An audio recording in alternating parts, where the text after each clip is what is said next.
So sometime in the process of doing small pieces, you have to remount on a surface that you've already built to size. And in doing so, you put it in your chuck, and you end up with these little, you can see that, these little marks here, where the edges of the chuck bite into the wood. Now in this case,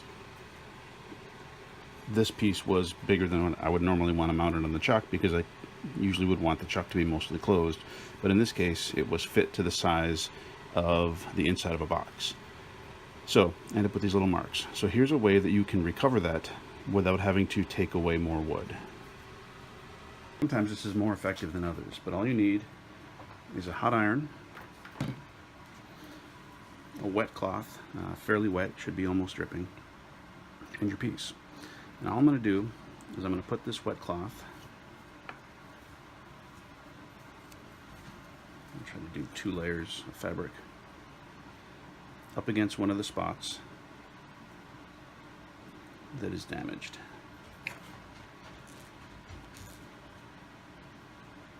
And we're going to apply the heat until it starts steaming.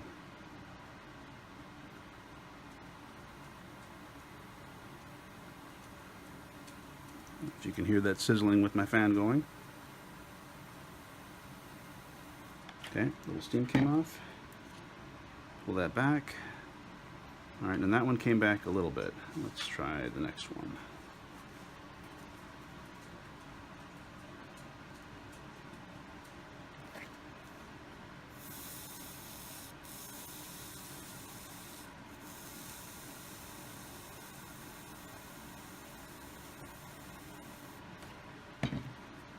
Alright, the downside is now your piece of wood is all wet. Give it a few minutes to dry up, and then we'll put it on the camera in the light. Alright, so here's the piece after it's gone through its steam treatment. As you can see, there's still some little marks left on there. I don't know if you can see that in this light. Try to move this up a little bit.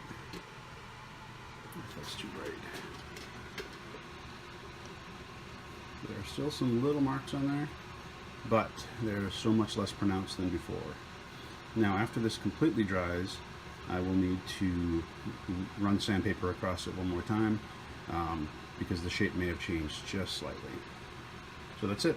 Repaired that to the point where it looks a lot better. The longer you steam it, the better chance you have of all of the shape coming back. And again, it doesn't work 100% all the time, but it could resurrect a piece that you thought you damaged by putting it in the chuck.